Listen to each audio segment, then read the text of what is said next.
आज मेरा दिल बहुत उदास था और आंखों से आंसू बह रहे थे। भाई के शब्द मेरे कानों में गूंज रहे थे। गुड़िया, मैं सच कह रहा हूँ, मैं तुम्हें सट्टेबाजी में हार गया हूँ। तुम्हें लोग लेने के लिए बाहर खड़े हैं तो उनके साथ चली जाओ, मुझे माफ कर दो। मैंने सर उठाया और भाई को घूरने वाली नजरों से देखा। भाई, मैं सोच भी नहीं सकती थी कि तुम अपनी बहन को सट्टेबाजी में हरा दोगे। भाई नहीं, तुम तो कसाई हो। मुझे तुमसे नफरत हो गई है। भाई, मैं कभी तुम्हारी शक्ल नहीं देखूंगी। भाई हाथ बांधे मेरे सामने खड़ा मुझसे माफ़ी मांग रहा था। मैं भी रो रही थी, लेकिन मुझे उसके रोने की कोई परवाह नहीं थी। उसने मेरे साथ अच्छा नहीं किया। उसने अपनी बहन को सट्टेबाजी में हार बैठा था। उसे जुआ ही खेलना था तो मुझे दांव पर लगाने की क्या जरूरत थी। तभी बाहर के दरवाजे पर जोर जोर से किसी के आने की आहट हुई। लोग खड़े थे जिन्होंने सट्टेबाजी में मुझे जीता हुआ था। एक आदमी कह रहा था, शंकर जल्दी करो, हमारे पास टाइम नहीं है वरना हम अंदर घुस जाएंगे। मैंने नफरत भरी नजरें दरवाजे पर डाली। जैसे ही वे दोनों अंदर आए, भाई बस बार बार यही शब्द दोहराए जा रहे थे, मुझे माफ कर दो गुड़िया, मुझे माफ कर दो गुड़िया, मैं तुम्हारा पापी भाई हूँ। भाई मुझे पकड़कर बाहर ले गया। बाहर दो लड़के खड़े थे जो शक्ल व सूरत से ही बदमाश लग रहे थे। उन्होंने हवस भरी नजरों से मुझे देखा और एक गाड़ी में बिठाकर चल पड़े। पीछे भाई रोते जा रहे थे और वह मुझे कहाँ लेकर जा रहे थे उसकी मुझे कोई खबर न थी। काफी रात हो गए थे, चारों तरफ अंधेरा छाया हुआ था। मुझे अपनी इज्जत खतरे में लग रही थी। उन दोनों बदमाशों की नजरें मुझे अपने चेहरे पर टिकी हुई महसूस हो रही थी। मेरा नाम मीना है। घर में मुझे प्यार से सभी गुड़िया नाम से पुकारते थे। मेरा भाई शंकर और मैं, हम दोनों बहुत छोटे थे तभी मेरे पापा इस दुनिया से हमें छोड़कर चले गए। मेरा भाई बहुत छोटा था। वह स्कूल के लिए बोलकर निकलता और स्कूल नहीं जाता। कुछ लफंगे दोस्तों के साथ जुए के अड्डे पर जाता। धीरे धीरे वह नशे का आदी बनता जा रहा था। इसी तरह वह बहुत बड़ा जुआरी बन गया। मैं भी जवान हो चुकी थी। मैं नहीं जानती थी कि मेरा भाई एक दिन इतना बड़ा जुआरी बन जाएगा कि मुझे ही जुआ में लगा देगा। उसे सट्टेबाजी की बहुत बुरी लत लग गई थी। जुए की वजह से वह घर का आधा सामान बेच चुका था और जो बचा था वह भी बेचने का इरादा रखता था, लेकिन सामान बेचने के बजाय अपनी बहन को ही सट्टेबाजी में हार गया था। मेरी मम्मी को भाई की यही आदत को दिल से लगाकर उनकी मृत्यु हो गई।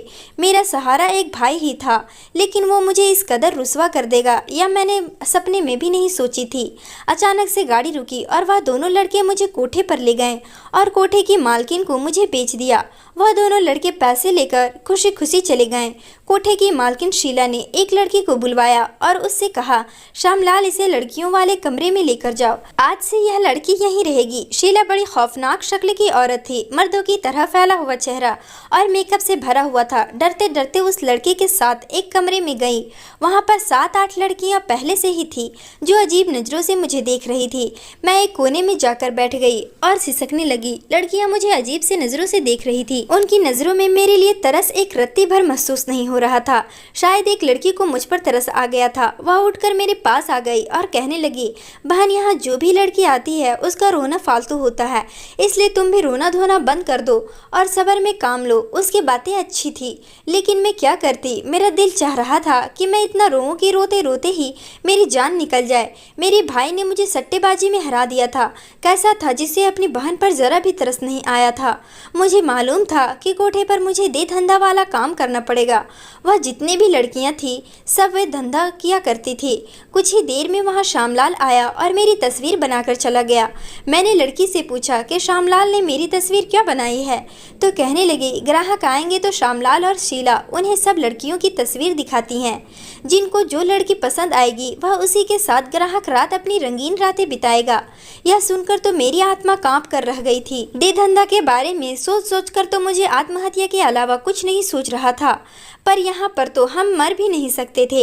इतनी पाबंदियाँ लगाई गई थी। रात हुई तो श्यामलाल कमरे में आया और एक लड़की का नाम बुलाया। सीमा नाम की लड़की श्यामलाल के साथ चली गई। मैं थर-थर कांपती रह गई। मुझे बहुत डर लग रहा था। अभी श्यामलाल दोबारा आएगा और नाम से किसी को बुलाएगा।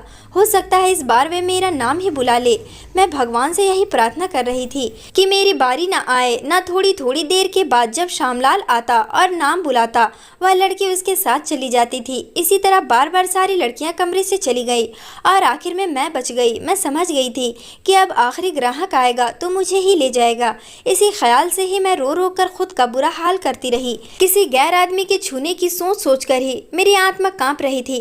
सारी रात बीत गई, लेकिन मेरे लिए ग्राहक नहीं आया। मैंने भगवान की कृपा की, उसने मेरी लाज बचा ली और मैंने भगवान की तरफ खास ध्यान दे दिया था और घबराहट के मारे रात भर मुझे नींद नहीं आई थी। सुबह हुई तो सारी लड़कियां बारी बारी आकर अपने अपने बिस्तर पर सो गई। सारी रात जागने की वजह से मुझे नींद आ रही थी, इसलिए मैं भी सो गई। दोपहर के 3 बजे का टाइम था। तब श्यामलाल ने आकर सब लड़कियों को जगा दिया, लेकिन मुझे नहीं जगाया। पता नहीं क्यों। शाम हुई तो शीला कमरे में आई और बड़े भारी आवाज में पूछने लगी, रात किस किस लड़की की तबीयत खराब थी।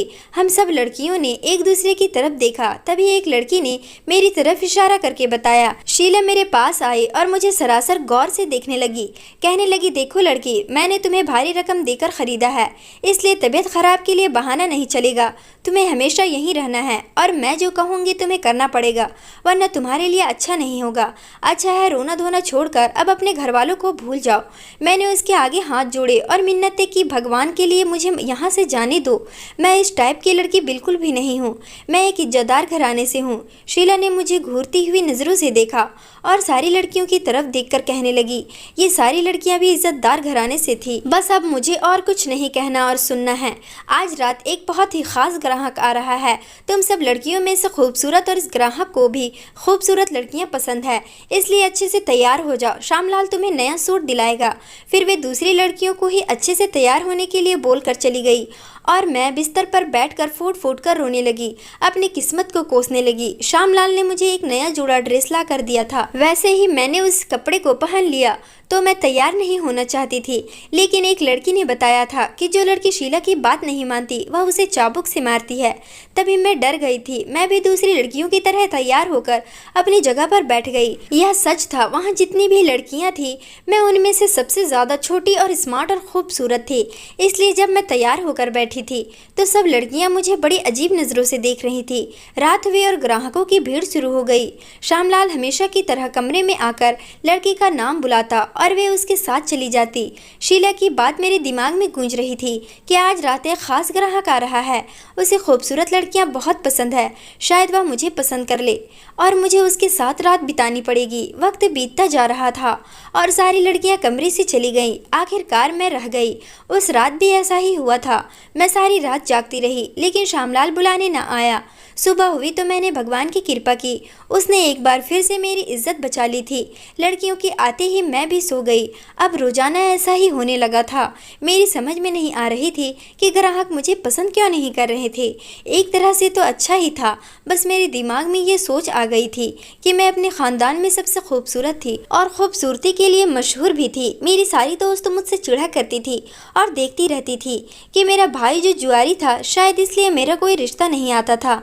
शायद मेरे भाई की बुरी लत की वजह से मेरे लिए कोई रिश्ता भी नहीं आता था और मेरी किस्मत पर दाग लग जाते थे और यही दाग मेरे रिश्ते में रुकावट बन जाती थी। मेरी माँ बहुत ही अच्छी और सब्र करने वाली औरत थी, लेकिन भाई अच्छा नहीं था। माँ बताती है कि उनको पता था कि शंकर गलत रास्ते पर निकल चुका है। माँ भाई को बहुत समझाती थी कि ये सब छोड़ दो बेटे, लेकिन उसने झूठ बोला माँ से कि ठीक है मैं जुआ नहीं खेलूंगा।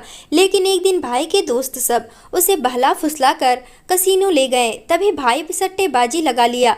भाई तो पहली बार ही सट्टेबाजी में भारी रकम जीत कर घर आया। माँ को पता चला तो उसने उसे बहुत मारा। भाई को माँ ने फिर से समझाया, जुआ खेलना छोड़ दो, यह बहुत गंदी बात है, उसे कोई फायदा नहीं होता, उसे हमारी इज्जत पर फर्क पड़ेगा। और अब वही हो रहा था। मम्मी कहती थी कि तेरी इस बुरी आदत की वजह से मेरी गुड़िया का रिश्ता नहीं आएगा। मम्मी की बातें भाई पर असर नहीं करती थी, बल्कि वे मम्मी को डांट कर चुप करवा देता था। लड़ाई भी होता था माँ से बहुत। मेरे भाई कमाता भी नहीं था। दिन रात भूखे पेट की वजह से मेरी मम्मी अब घरों में बर्तन मांजने लगी थी। मम्मी की तनख्वाह आती तो मम्मी के कुछ पैसे जबरदस्ती छीन लिया करता था। भाई की करतूतों की वजह से ही मेरा रिश्ता नहीं आता था और टाइम बीतने के साथ साथ मेरी शादी की उम्र निकलती जा रही थी।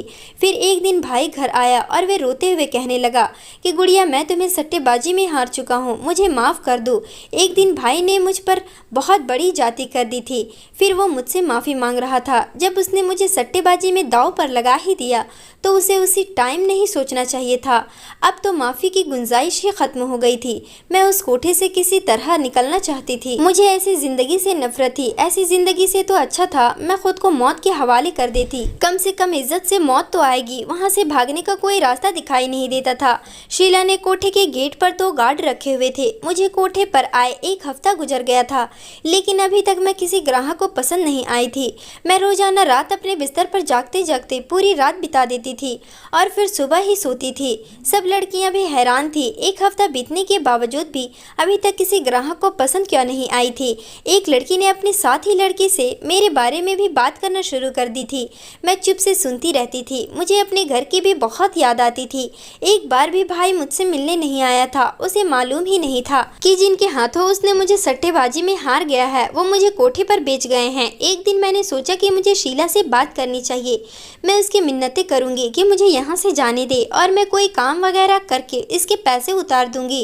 एक दिन उससे बात करने का मौका मिला। मैंने उसकी बहुत मिन्नतें की, लेकिन शीला किसी तरह भी ना मानी, बल्कि कहने लगी, क्या मैं तुझे बेवकूफ़ देखती हूँ जो तुझे छोड़ दूँ? तू तो मेरे लिए सोने की चिड़िया है। मैं कमरे में आकर बहुत रोई, भगवान से मदद मांगी थी कि वह मुझे इस दलदल से निकाल दे। जब मैं रोती थी तो श्यामलाल मुझे तरसती नज़रों से देखता था, लेकिन कोई बात नहीं करता था। एक रात जब लड़कियां अपने अपने ग्राहकों के साथ रात बिताने कमरे में चली गई तो मैं उठकर कमरे से बाहर निकल गई। मैंने सोचा था शायद मुझे यहाँ से भागने का मौका मिल जाए। मैं आंगन में पहुंची, लेकिन मुझे शीला तो कहीं नहीं दिखी। लेकिन श्यामलाल के साथ एक आदमी दिखाई दिया। उस आदमी को देखते ही मेरे पैरों तले से जमीन निकल गई। वे आदमी हमारे ही मोहल्ले का था। उसका नाम शंभुदास था। वे पहले मोहल्ले में उसका बड़ा नाम मशहूर था। उसकी उम्र 60 साल के लगभग थी, शादीशुदा और एक जवान बेटी और बेटों का बाप था। उसे कोठे पर देखकर उसकी सारी राहत की पोल खुल गई थी। श्यामलाल उसे मेरे ही तस्वीर दिखा रहा था, कुछ कह रहा था जो मैं ना सुन सकी और कमरे में चली गई। मुझे डर लगा हुआ था कहीं वह मेरे साथ रात बिताने की हामी ना भर ले। मुझे जानता था मैं शंकर की बहन हूँ और मेरा भाई एक जुआरी है। जब आधा घंटा बीत गया और श्यामलाल मुझे लेने नहीं आया तो मुझे शक हुआ। पता नहीं श्यामलाल ने शंभू अंकल से मेरे बारे में क्या बताया था और मेरी तस्वीर देखकर शंभू अंकल ने क्या कहा था। अगले दिन जब श्यामलाल मिला मैंने उससे पूछ लिया। कहने लगा, तुम जानकर क्या करोगी? और वे आदमी तुम्हारी तस्वीर देखकर हैरान हो रहा था। तुम उस कोठे पर कैसे पहुंची हो? मैंने उसे बता दिया कि तुम्हारा भाई तुम्हें सट्टेबाजी में हार कर गया था। जीतने वालों ने तुमको यहाँ बेच गए थे। तुम्हारे अलावा और कोई लड़की भी नहीं थी, इसलिए वह वापस चला गया था। मैंने सुकून की सांस ली और पूछा कि उसने मेरे साथ रात क्यों नहीं बिताना चाहा। श्यामलाल ने गौर से मुझे देखा और कहने लगा, मुझे नहीं मालूम, बस कुछ दिन इंतजार कर लो। और वह चला गया और मैं दब कर रह गई। श्यामलाल की आंखों में न जाने क्या था, उसने मुझे डरा कर ही रख दिया था। उसका कहना था बस कुछ दिन इंतजार कर लो। मुझे उलझन में डाल गया था। मैं सारी रात उसकी बात पर गौर करती रहती थी। समझ नहीं आ रहा था कि मुझे श्यामलाल की आंखों में अपने लिए मोहब्बत दिखाई दी थी। शायद वो मुझे पसंद करने लगा था। वे खुद भी हैंडसम और लंबे कद का नौजवान था। दिन बीतते जा रहे थे और मेरी इज्जत अभी तक सुरक्षित थी और सही सलामत थी। शीला ने भी दोबारा मेरे बारे में पूछना अच्छा नहीं समझा था। मेरे दिमाग में टेंशन बढ़ता ही जा रहा था। मेरे साथ रहने वाली लड़कियां भी हैरान थी और मुझे कुरेदने की कोशिश करती थी कि अभी तक मुझे किसी ग्राहक ने पसंद क्यों नहीं किया। एक रात जब सारी लड़कियां ग्राहकों के साथ कमरे में चली गई, मैं आज पूरा कोठा घूमने की इच्छा करने से बाहर निकल आई थी। बरामदे में जब श्यामलाल और एक आदमी बैठा दिखाई दिया। श्यामलाल के हाथ में मोबाइल था और वे आदमी को मेरी तस्वीर दिखाते हुए कुछ और कह रहा था। आदमी के चेहरे के असर बदलते जा रहे थे। मैंने उस आदमी को यह कहते हुए सुना, नहीं नहीं भाई, मुझे मरने का कोई शौक नहीं है। मैं कल फिर आ जाऊंगा, तुम मुझे दूसरी लड़कियों की तस्वीर दिखा देना। इतना कहते हुए वह आदमी चला गया था। फिर वहां पर शीला आ गई थी और श्यामलाल से पूछने लगी, क्या हुआ श्यामलाल, ग्राहकों को लड़कियां पसंद आई कि नहीं? श्यामलाल ने कहा कि नहीं आंटी, उसके पास पैसे कम थे और वे थोड़े पैसे में लड़की के साथ रात बिताने की जिद कर रहा था। मैंने मना कर दिया तो वह चला गया। श्यामलाल के झूठ पर मैं हैरान रह गई। शीला कहने लगी, तुमने ठीक ही किया, अभी तक उसे किसी मर्द ने छुआ तक नहीं नहीं है। मैं उसे किसी अमीर आदमी को बेचूंगी तो वह उसके साथ रात बिताने के ढेर सारे पैसे देगा। शीला की बात सुनकर मेरा दिल दुखने लगा। ऐसा लगा मैं उस पर झपट पड़ूं और उसका गला काट दूं। लेकिन मैं अपने इरादे को आजमाना नहीं चाहती थी। कमरे में लौट गई। मैं श्यामलाल से बात करने के लिए बेताब थी। उसने ग्राहक से क्या कहा था कि उसने मेरे साथ रात बिताने का इरादा बदल दिया था। मैं चुपके चुपके बरामदे में झांक लेती थी, लेकिन शीला श्यामलाल के साथ बैठी होती थी। इसी तरह रात बीत गई और मैं श्यामलाल से बात न कर सकी। मुझे श्यामलाल के इरादे पर बहुत शक हो रहा था। मैं उससे बात करने के लिए मौका ढूंढ रही थी। मुझे या किसी को भी उस कमरे में जाने की इजाजत नहीं थी, इसलिए काफी दिनों से मैंने आसमान की शक्ल भी नहीं देखी थी। एक दिन शीला अपने कमरे में आराम कर रही थी कि मुझे श्यामलाल आंगन में अकेला बैठा हुआ नजर आया। मैं जल्दी से उसके पास पहुंच गई। मुझे देखते ही श्यामलाल बौखला गया। अगले ही पल उसने मेरा बाजू पकड़ा और मुझे एक कमरे में ले गया। मुझे गुस्से से कहने लगा, तुम अपने कमरे से बाहर क्यों निकली हो? अगर शीला ने तुम्हें देख लिया तो तुम्हारी खैर नहीं होगी। जल्दी से अपने कमरे में जाएं। मैं उससे पूछना चाहती थी, लेकिन उसने मेरी एक न सुनी और मुझे कमरे में भेज दिया।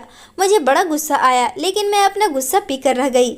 मेरा ख्याल था कि मेरी इज्जत सही सलामत रहेगी और मैं किसी ग्राहक को पसंद नहीं आऊंगी, मगर ये मेरी दिमागी ख्याल। एक रात जब सब लड़कियां अपने अपने ग्राहकों के साथ चली गई, मैं भी उस कोठे में से भागने के ख्याल से कमरे से बाहर निकलने की खातिर उठी और दरवाजे पर पहुंची तो मुझे एक लड़की की आवाज़ सुनाई दी और मेरा नाम लेकर कह रहा था, मुझे यही लड़की चाहिए, मैं उसी के साथ रात बिताना चाहता हूं।